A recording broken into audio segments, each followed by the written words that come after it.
As tradições religiosas têm como finalidade o amor, a dignidade humana e a paz. Contraditoriamente, a história da humanidade é marcada por inúmeros conflitos sustentados em nome de religiões. Seguir uma doutrina faz com que muitos sejam alvos de desrespeito, humilhação e violência.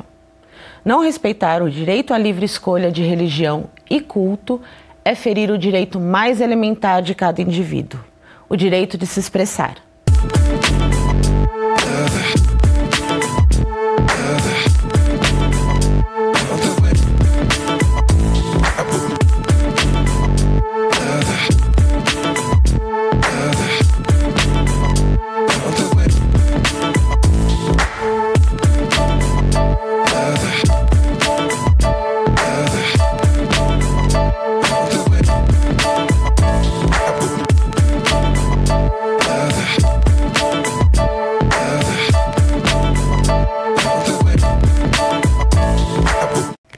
No ar, mais um Educando para a Diversidade, um programa que conta com o apoio do convênio entre a Unesp e o Santander.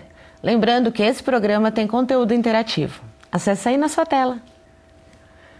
Hoje nós vamos falar de intolerância religiosa, refletir sobre suas origens em nosso país e também conhecer a legislação existente. Conferir algumas ações da Unesp para promover o respeito com todos os credos. E para nos ajudar nesse diálogo, nós recebemos o professor Ivan Esperança Rocha. Ele é do campus da Unesp de Assis, é doutor em História Social.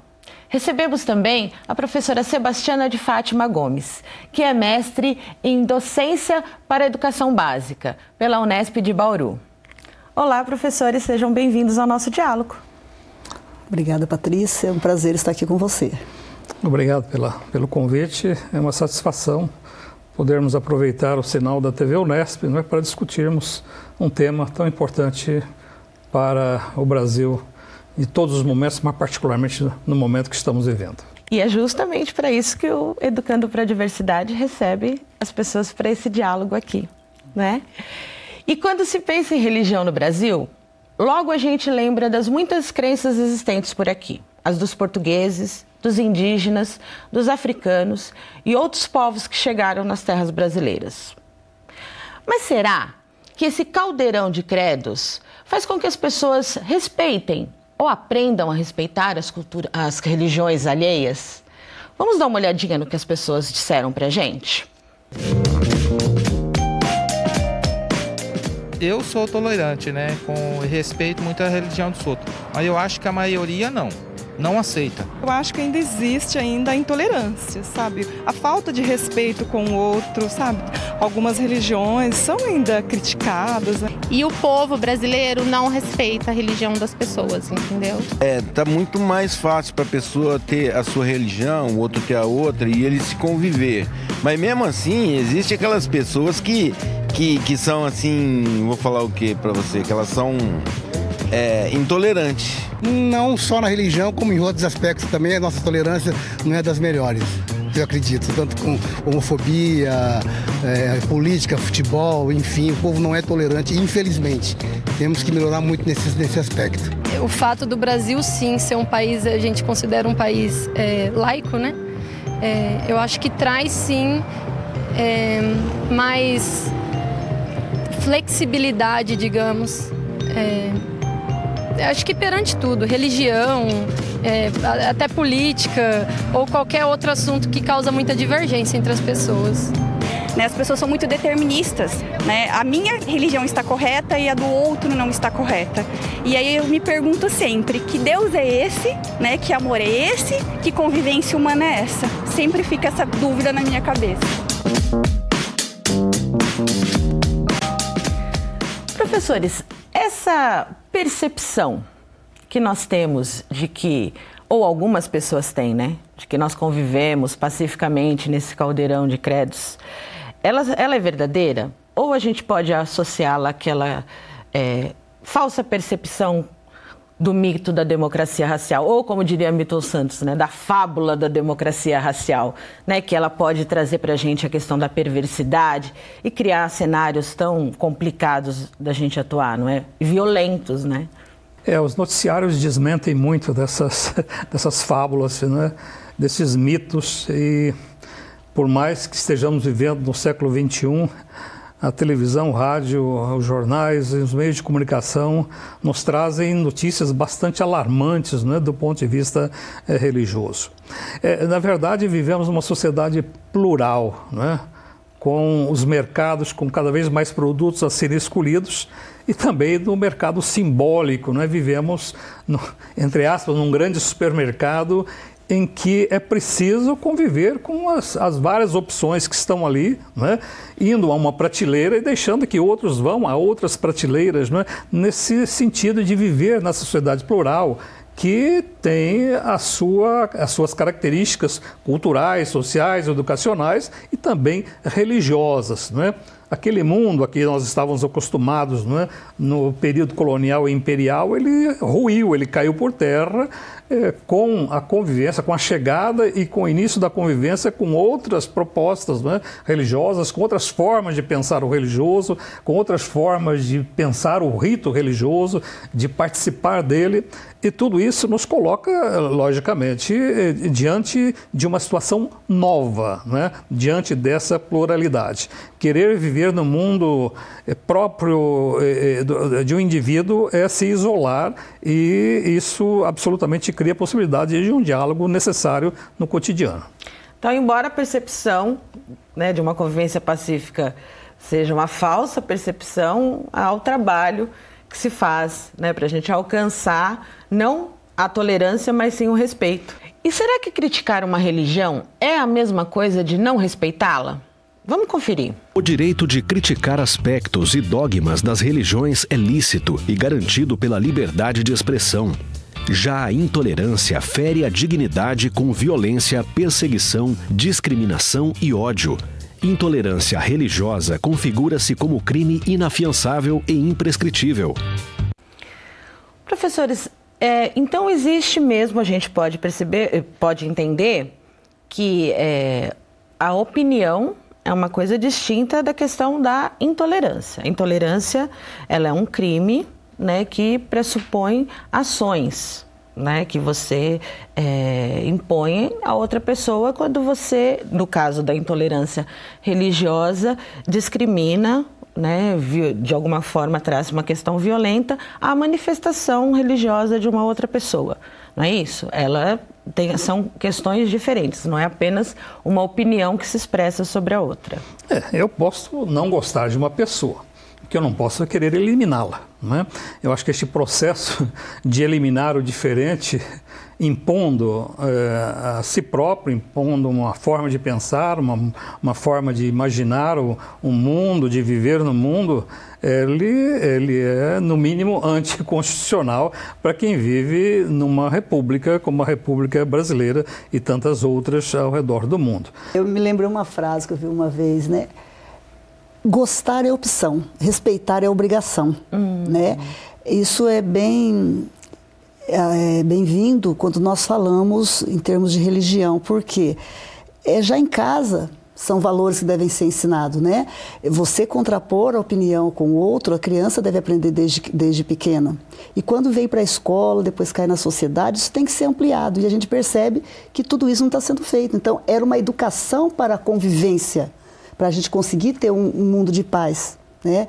Se não permite esse diálogo, não permito que o outro se expresse e veja a beleza que tem na diferença, na diversidade do outro, eu não consigo entender o que é respeitar. Você acha que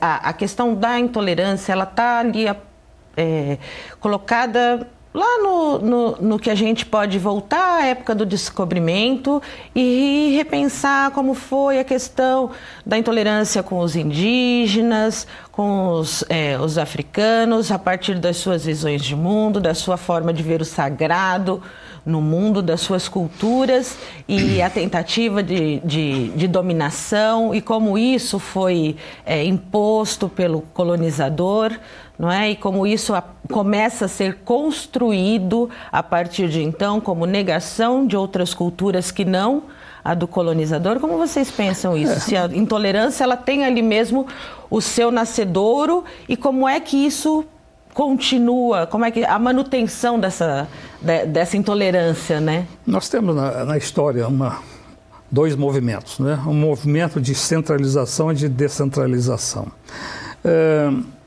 Com o Constantino e Teodósio, no século IV, depois V, toda aquela abertura que o cristianismo teve, não é?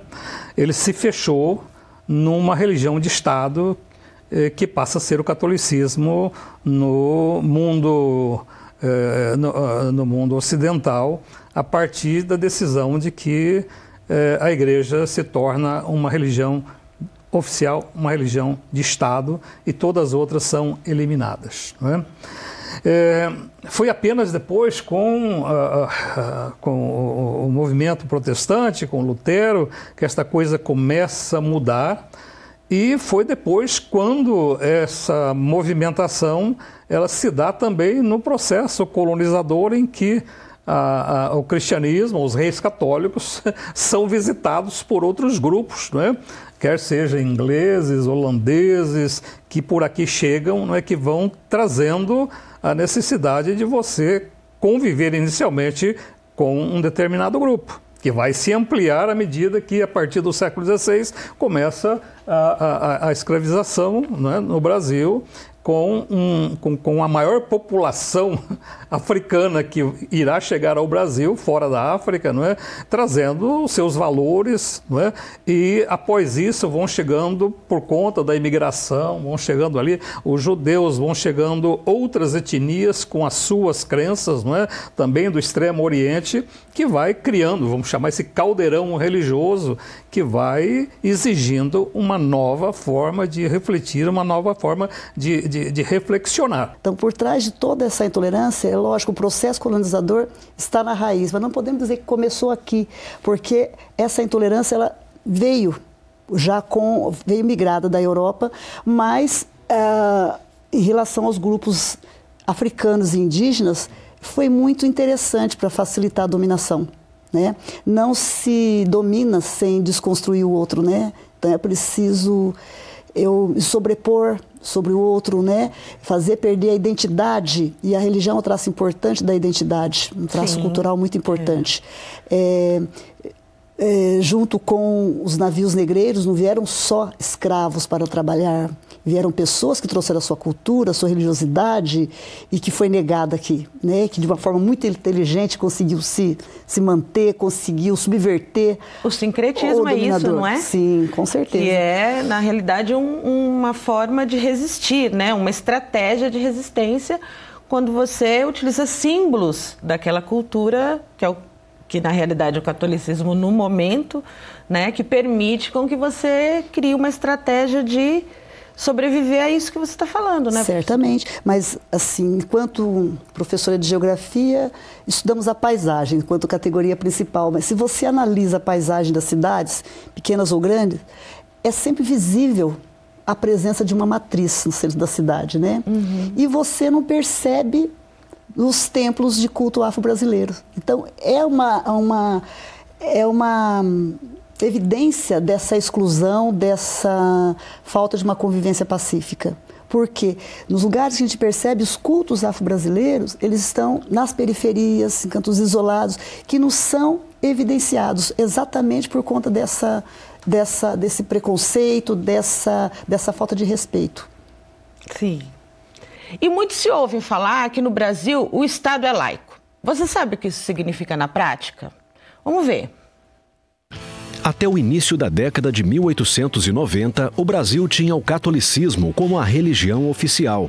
A Constituição de 1891 separou a Igreja do Estado e, desde então, o Brasil passou a ser um país laico, ou seja, que não tem religião oficial.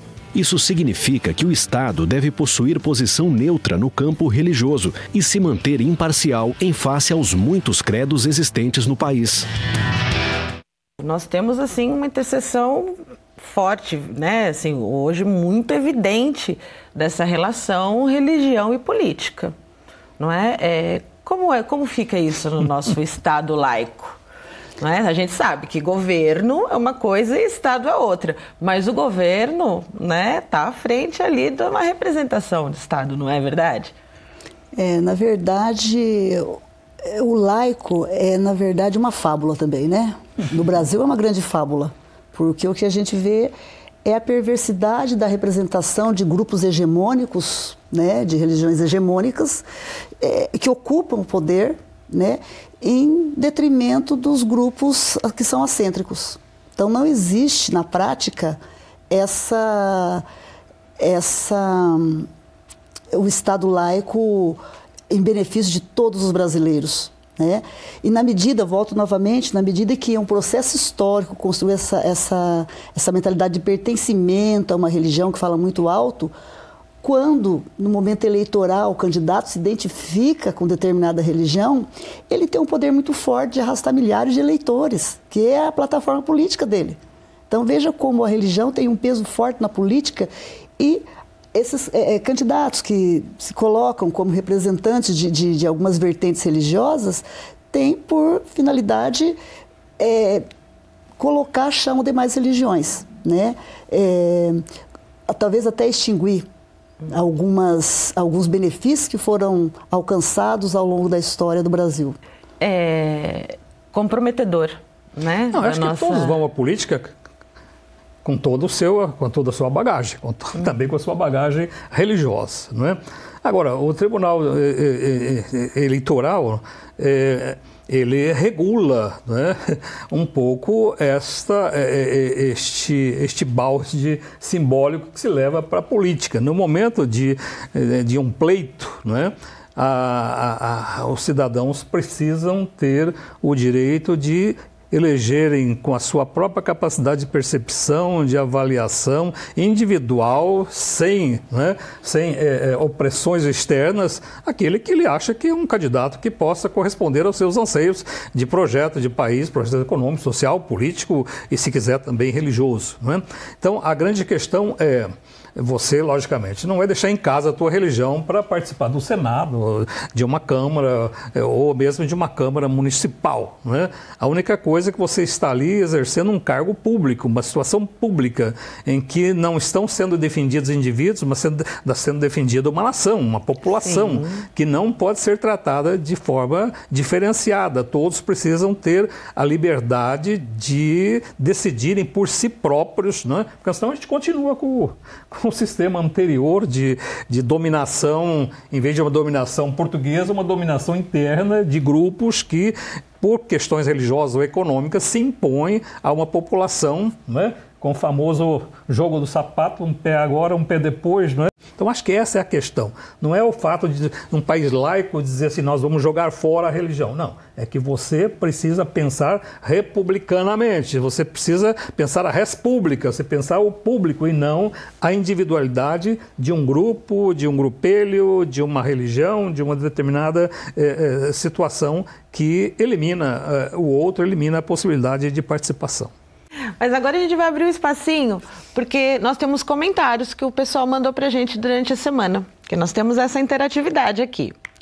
Então a gente vai começar com o comentário do Fernando. Ele diz o seguinte: como arte educadora aqui em Curitiba, o que aprendi é que o maior personagem do folclore brasileiro é o Estado laico.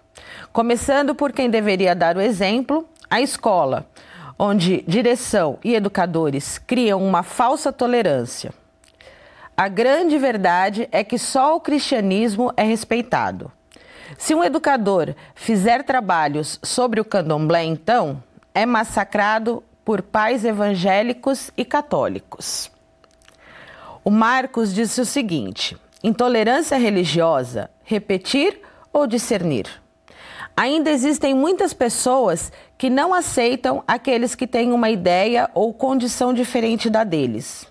Muitas vezes por ignorância, neste caso religiosa, outras tantas por índoles duvidosas, onde o insulto se transforma em violência. Eu quero agradecer todos esses que deixam os seus comentários, pedir para que vocês continuem aqui participando com a gente. E agora nós vamos para um breve intervalo. E no próximo bloco, nós voltamos com duas pessoas que sofreram discriminação por virtude da sua opção religiosa. Também nós vamos conhecer a legislação para coibir esse crime de intolerância. Até já! Em 1999, mãe Gilda foi vítima de violência religiosa. Foi difamada, seu marido agredido, seu terreiro de candomblé em Salvador invadido e depredado. Meses depois, mãe Gilda teve um infarto e faleceu em 21 de janeiro de 2000. Em 2007, a data foi escolhida como símbolo nacional de luta contra a intolerância religiosa.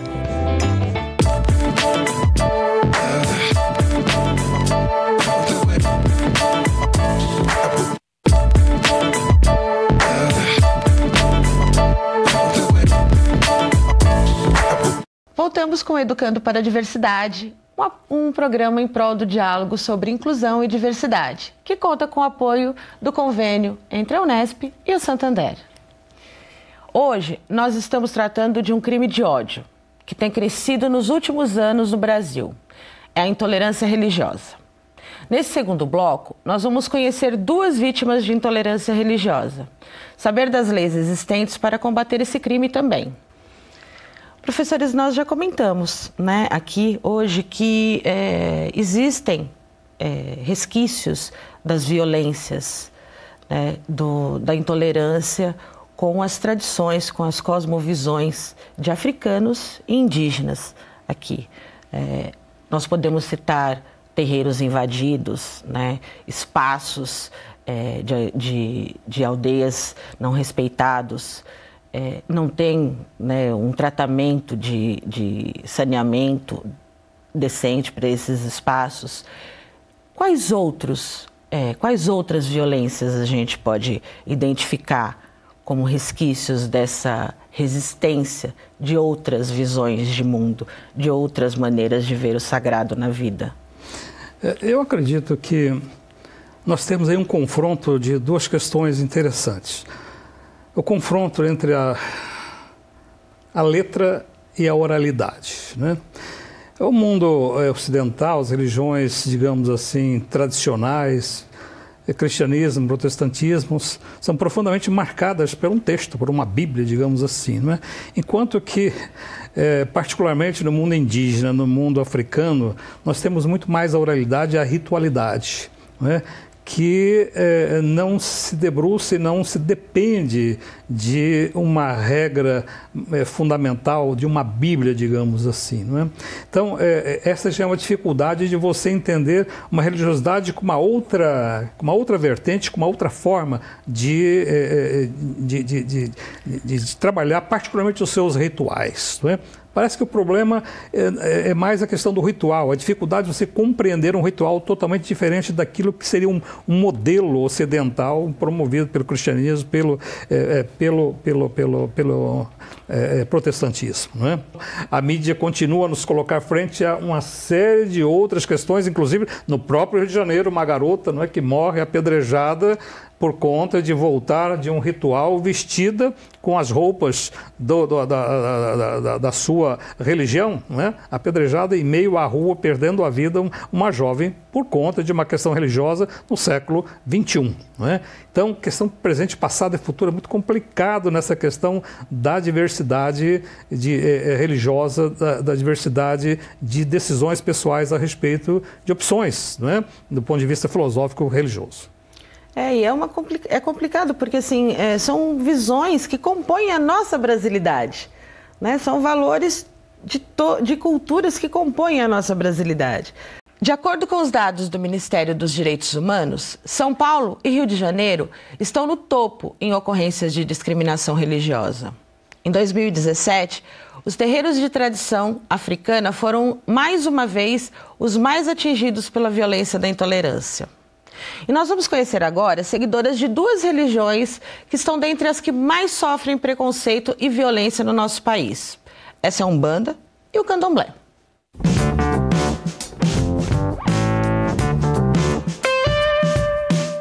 Eu, por ser uma mulher preta, umbandista, eu já sofri vários tipos de violências, rejeições, né? Porque a religião ela é mal vista, porque as pessoas acreditam que quando não é católico, quando não é evangélico, acaba sendo religião do demônio. Isso é ligado ao racismo, porque tudo que é do preto é do demônio, não presta, é algo pesado, é sujo. Então, desde uma empresa que eu entrei, eu não poderia falar minha religião, senão eu seria mandada embora. Quando eu abri um box em uma galeria, quando eu acendi incenso, trouxe minhas plantas para deixar, que eu acredito em energias, uma moça, uma vizinha de box acabou espalhando para todo mundo que eu era macumbeira. Não sou macumbeira, eu sou umbandista. Macumba é uma árvore, né? Me dói essa violência de quebrar o santo, eu acho muita falta de respeito, de queimar o que é do outro, né? Porque eu acho que onde tem um respeito tem tudo. Na minha opinião, Deus é um só muda os caminhos, né? Escolhi hoje fazer parte do terreiro, né? É o que me faz bem, é o que supra as minhas necessidades, é o que eu acredito, é o que vivencio. Eu desejo que no futuro a nossa religião tenha liberdade e aceitação. Cada um no seu espaço, ninguém é melhor do que o outro. É isso que eu penso.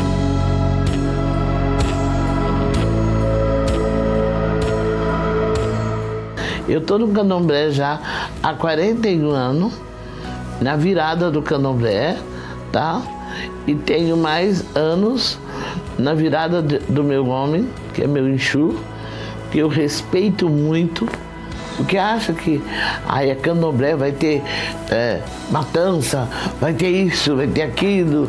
Não é assim. Nós não trabalhamos assim. Eu, pessoalmente, não trabalho assim. E tem bandoleiros que vão lá e quebram os terreiros. Aquilo lá não é nem brigar pelo que quer, é destruição, atingir o outro. Isso é uma imagem feita pelo homem, tá? Se eu jogar no chão, ela quebra. Você tá entendendo? Mas ninguém vai quebrar o meu orixá. Ninguém vai chegar aqui e quebrar o meu Exu. Então eu não tenho preconceito de religião. E nem quando eles fazem coisa errada contra a minha. Eu espero que no futuro, sabe, veja o candomblé de verdade. Não é, eu vou no candomblé, ai que horror, não vou. O candomblé não é nada mais do que uma seita, do que uma religião. A religião no mundo todo, no universo inteiro, tinha que ser mais unida. Oxalá é um só. O nome de religião são rótulos, que não vale a pena brigar por ele não, viu? Que sem o meu Deus maior, eu não seria nada.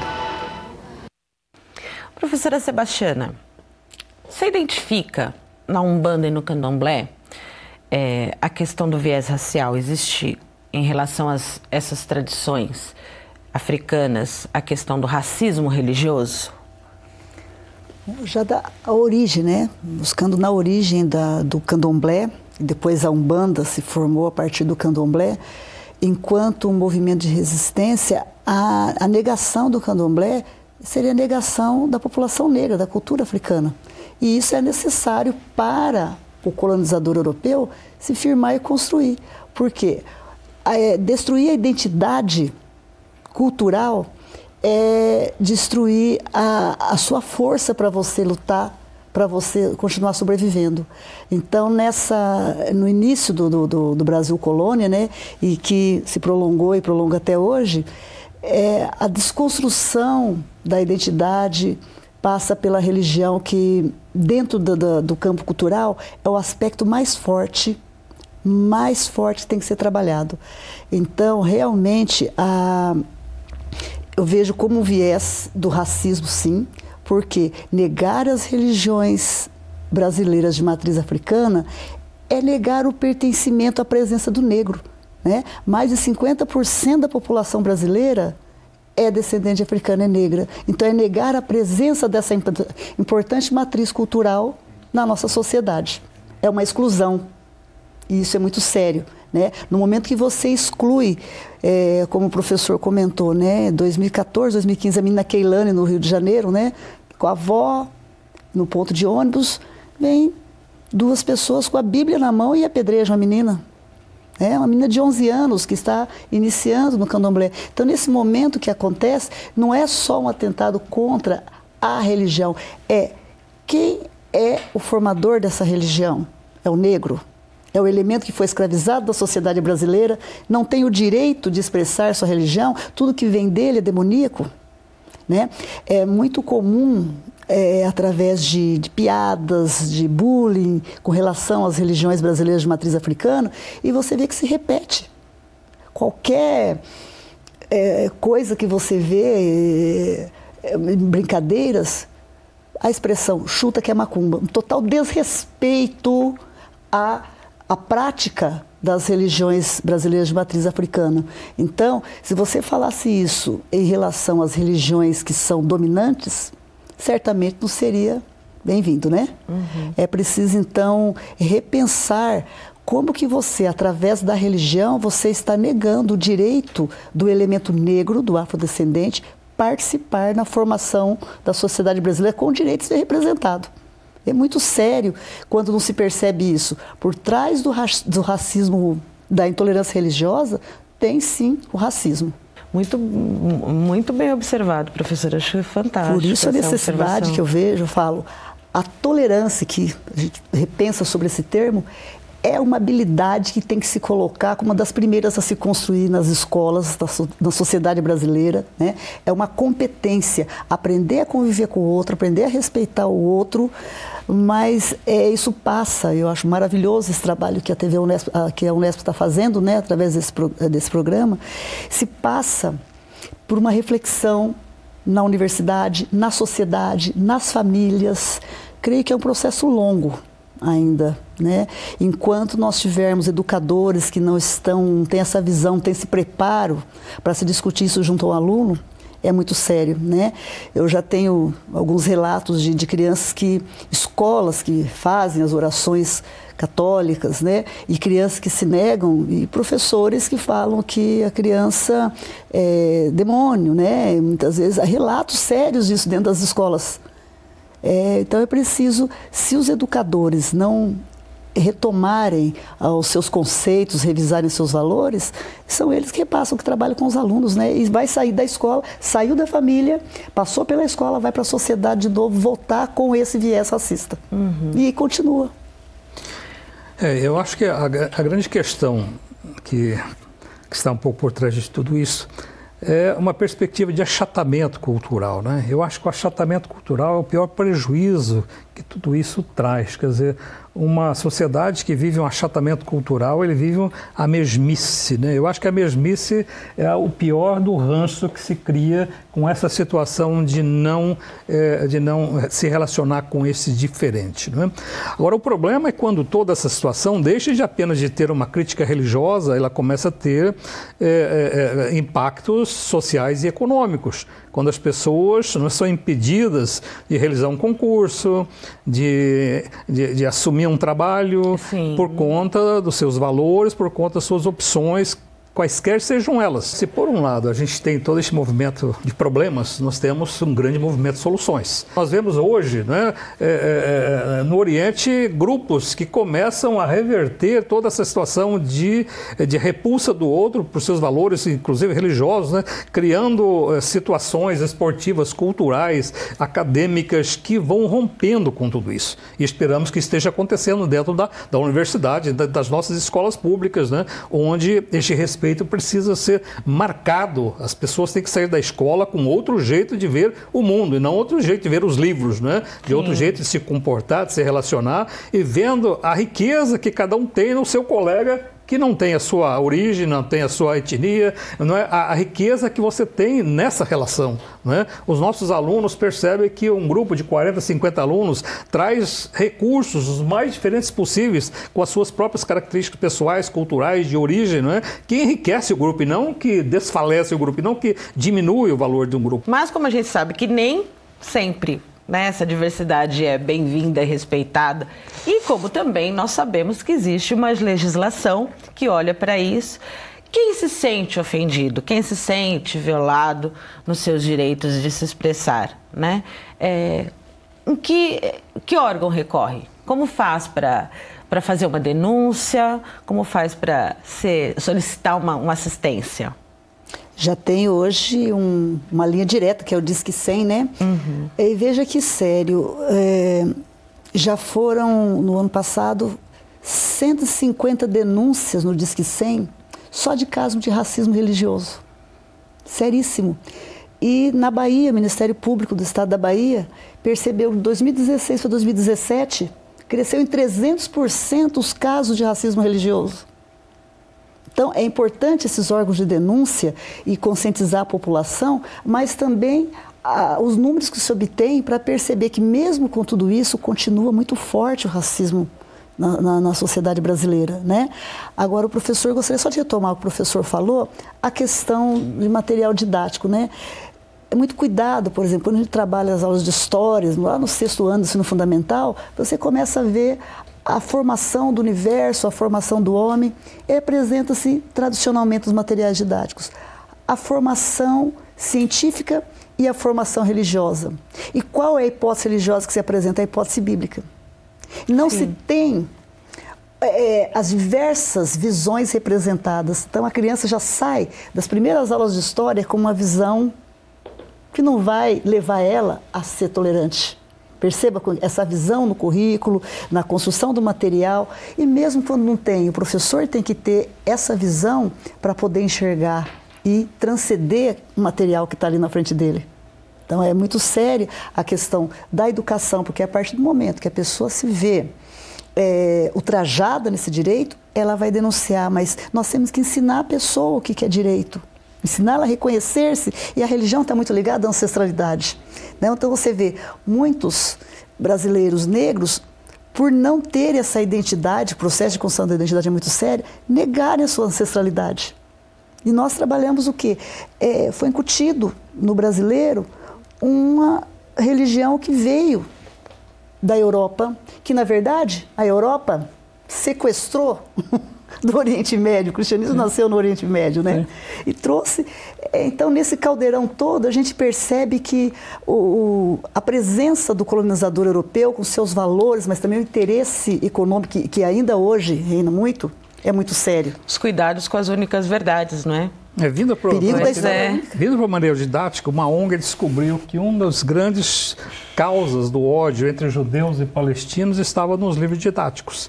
Essa ONG sequestrou, digamos assim, todos esses livros didáticos, fez um reparo profundo nesse livro didático, em que a criança palestina entendia, no próprio texto didático, os judeus como um povo invasor, suicida ou digamos, destruidor, e os judeus aprendendo que cada palestino nascia como um terrorista. Isso estava no livro didático, né?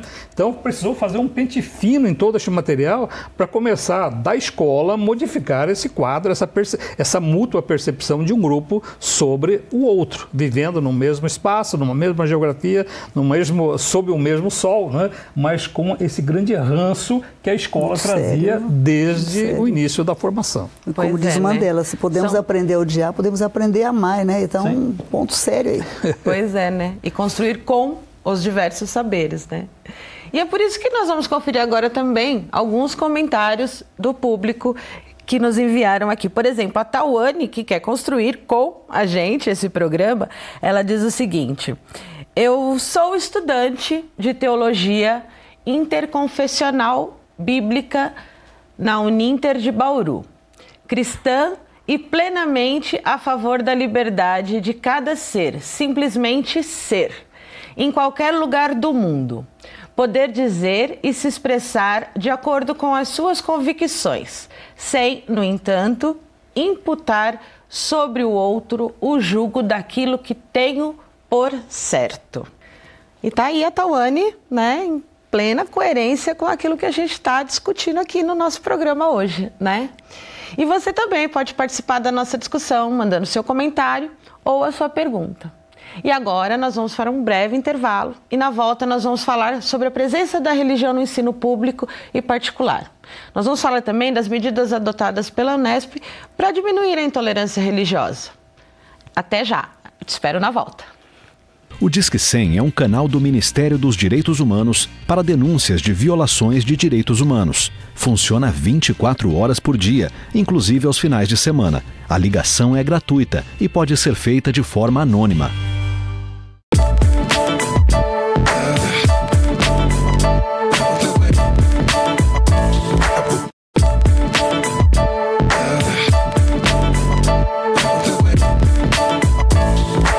Estamos de volta com Educando para a Diversidade, hoje tratando de intolerância religiosa. E nesse bloco, nós vamos falar do ensino religioso nas escolas e de ações da Unesp para minimizar esse crime. Eu convido para essa conversa a Aline Lima.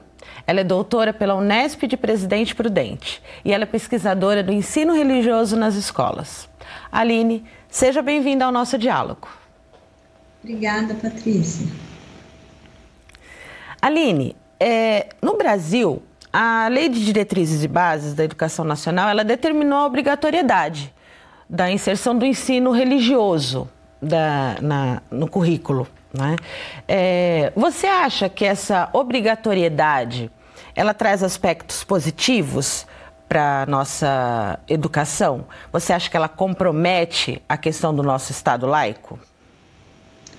Olha, Patrícia, responder essa questão requer pensar o prisma de laicidade que se defende. Falar de laicidade é uma questão variada, plural, porque o termo pode ser até polissêmico. Então, eu vou trabalhar com dois caminhos de resposta. O primeiro é o que entende que essa determinação não fere com a laicidade, uma vez que faculta ao aluno a presença na disciplina.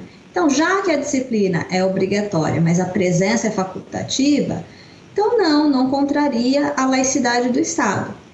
No entanto, sob uma outra perspectiva de laicidade, e particularmente a que eu defendo, eu diria que sim, que é contraditório o ensino religioso nas escolas, seja ele facultativo ou não, porque ele tensiona os limites da laicidade. Eu poderia enumerar aqui diversas razões. Uma delas, a subvenção que o Estado acaba fazendo às crenças religiosas, porque no momento que ele contrata um professor, que ele dispõe de um espaço para falar de determinada religião, e geralmente é a hegemônica, ele está favorecendo algumas crenças. Outro argumento seria a desigualdade de representação. Quando a gente leva religião para a escola, ou religiões, nós teríamos que levar em conta todas as denominações. Há dados no IBGE que mostram mais de 200 denominações, autodeclarações de religião. Então, como levar essa quantidade igualmente representada para a escola?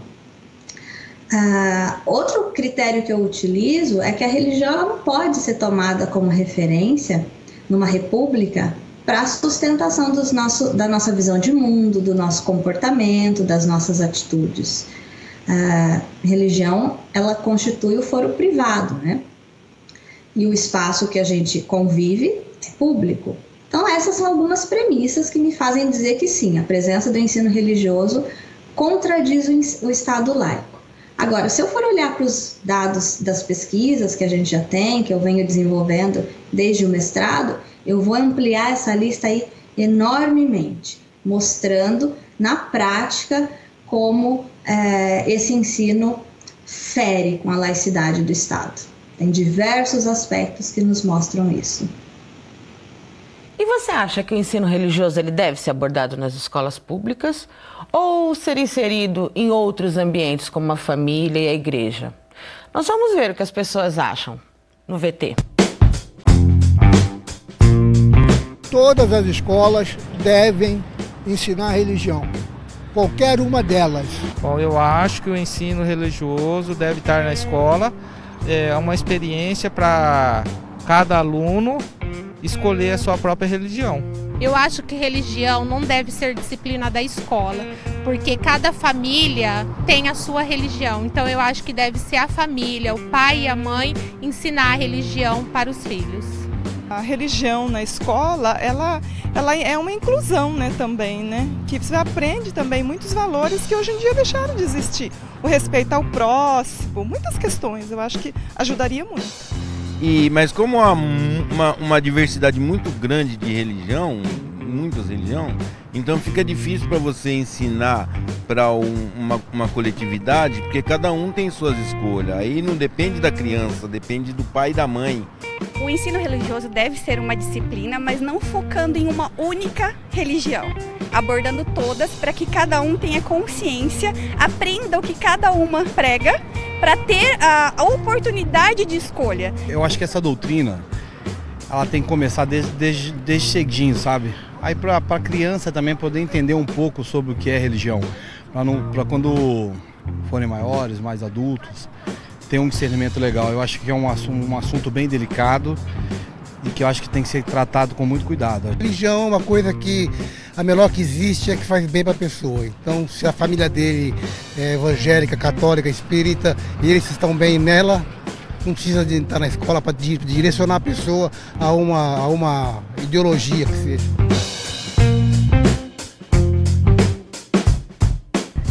Já essas participações aqui, eu vou incluir um comentário que a gente recebeu da Mônica. Ela diz assim: eu acredito que o ensino religioso não deve ser ensinado como matéria obrigatória dentro das escolas que se dizem laicas. Porém, existem escolas que são de uma determinada religião. O que, na minha opinião, não seria errado colocar o ensino religioso na grade escolar do aluno. Professora Sebastiana, assim, nós entendemos que existe o ensino confessional em escolas privadas, isso, né, é comum. Mas o Supremo Tribunal Federal autorizou que existissem nas escolas públicas o ensino de natureza confessional.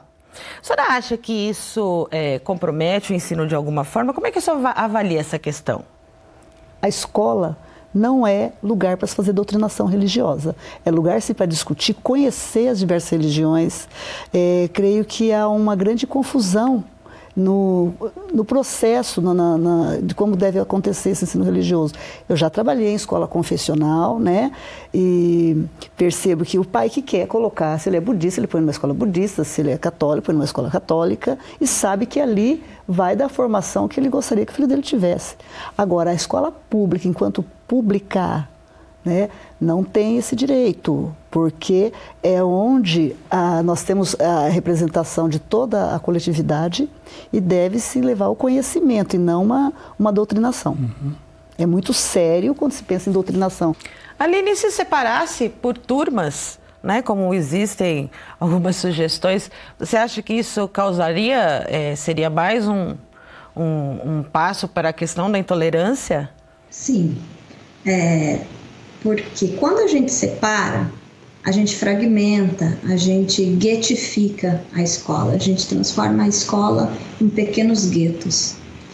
E se o ideal da escola pública, republicana, é que as crianças convivam com a diferença, que elas possam trocar pontos de vista, que elas possam interagir com as verdades do outro, com o que pensa o outro. Então, quando eu separo, eu não permito que essas crianças troquem, né? Eu não permito com que essas crianças entrem em conflito com as suas verdades, em um conflito no sentido positivo, tá? De interação mesmo. Então, eu acho bem problemática a questão de separar por credos. Além das questões burocráticas de organização da escola que isso vai gerar, né? Porque eu vou ter que ter um professor para cada credo, eu vou ter que ter atividades para os outros alunos que não têm credo nenhum, porque a gente está falando muito das religiões, mas a gente esquece às vezes que tem o sujeito sem religião, tem os agnósticos.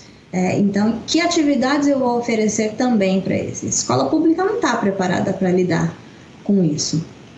Então, mas além disso, separar, eu não fomento, eu não permito que a convivência republicana seja reforçada. Sim. E a nossa próxima pergunta, ela está partindo do comentário que a Giovana enviou para a gente. A Giovana disse o seguinte: Eu acho que seria interessante haver um ensino religioso nas escolas, mas com uma abordagem que parta para o histórico cultural de formação e como cada religião seguiu na sociedade, e abordando as mais diversas religiões, não só as cristãs, que é como geralmente as abordagens que vejo em escolas, faculdades, que já possuem essa disciplina.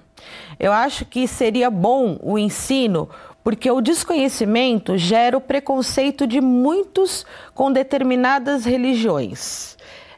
Não é, professor Ivan? Acho que a religião é um modo, né, de uma manifestação, uma forma de manifestar a cultura de um povo, não é? Por isso esses aspectos são importantes da arte. O grande desafio que envolve, eu acho que o ensino religioso, esse permitido pela nossa legislação, é o tipo de profissional que vai se colocar nessa tarefa, né? Então, é preciso um talento, uma preparação muito clara para se posicionar nessa linha que a nossa amiga propõe, que a Giovana coloca. Quer dizer, eu acho que isso ajudaria a sair muito da peia da família, porque uma criança acaba ficando determinada por uma opção familiar. Eu acho que o ensino nesses moldes de uma religião na escola poderia abrir um leque e também criar possibilidades de outras opções, talvez mais adequadas à personalidade ou a decisões de um aluno, né? Então, há seus quiproquos, né? Há seus prós, seus contras, mas a grande questão é preciso que quem estiver neste trabalho se saia fora do seu projeto proselitista. Ele não está ali para defender nem a sua, nem do diretor, nem da diretora, ou do conjunto da maioria dos professores ou da direção da escola, mas colocar os alunos diante de um grande leque de opções que, no fundo, tem que trabalhar com a seguinte questão. Dizia isso um líder religioso do Oriente bem nesta semana. O importante não é a religião, é o quanto essa religião colabora para que a gente viva melhor a nossa vida. Se alguém tiver a opção em que, a partir de um trabalho religioso na escola, que o leve nesse caminho, por que não optar, por que não favorecer esse tipo de coisa? Lógico que é uma disciplina optativa, não é obrigatória. Ela está no quadro, mas não todos precisam aderir a ela. Então, eu acho que é preciso avaliar num conjunto dessas questões todas. Agora, colocar o aluno diante de outras possibilidades, este é um dever da escola. É isso, então, Aline, pode a religiosidade, né? Então, não religião, mas religiosidade como aspecto cultural de formação de um povo. Então, ela pode estar inserida nos diversos conteúdos de história, da arte, não é? De geografia, é isso?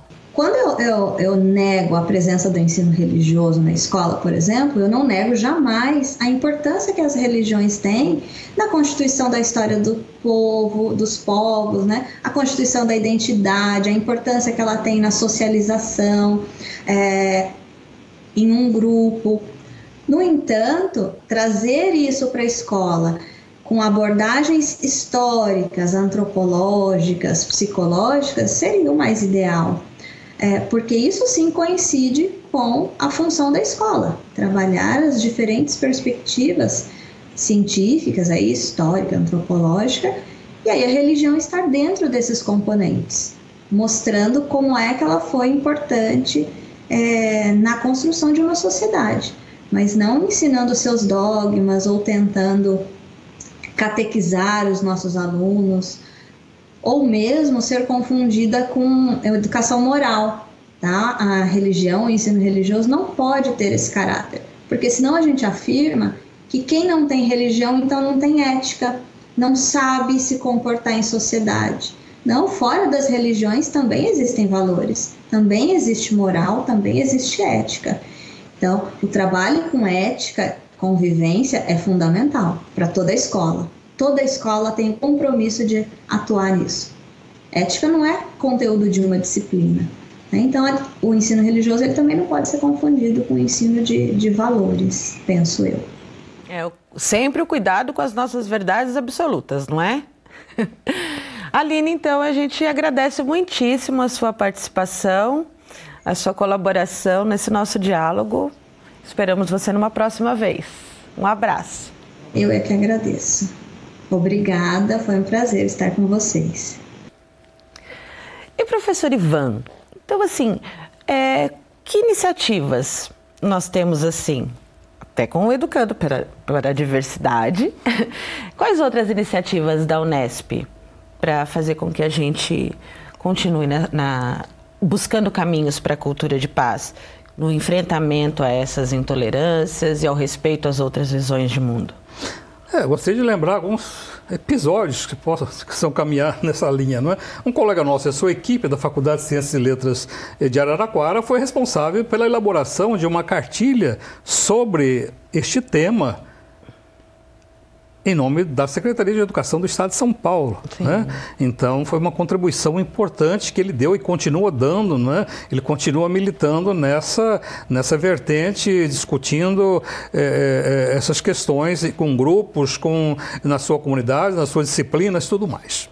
Em 1999, nós criamos em Assis, da Faculdade de Assis, nós criamos ali a ABHR, Associação Brasileira de História das Religiões, que neste momento está já praticamente com 15 encontros nacionais e internacionais, trazendo pesquisadores do Brasil inteiro, do mundo inteiro, para discutir questões, as mais variadas questões de religião, de religiosidade, nos seus mais diferentes segmentos. Os programas, pelo menos de História de Franca e de Assis, estão permeados de temas, de teses, de iniciação científica, mestrado e doutorado, que discutem a questão da religiosidade dentro da sociedade mundial, da sociedade portuguesa, da sociedade brasileira, colonial, republicana, moderna, contemporânea, não é? Que certamente tem trazido muitas contribuições. O objetivo do programa é,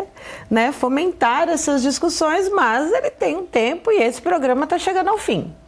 Eu quero agradecer a participação dos nossos convidados, de você que está em casa, dos nossos convidados virtuais, professor Ivan, professora Sebastiana, pela presença aqui conosco. Obrigada. E o Educando para a Diversidade conta com o apoio do convênio Unesp Santander. O nosso objetivo é fomentar as discussões sobre inclusão e diversidade. No nosso canal do YouTube, você confere todos os programas já exibidos. Se inscreva e confira também toda a nossa programação. Eu te espero na próxima edição. Até lá!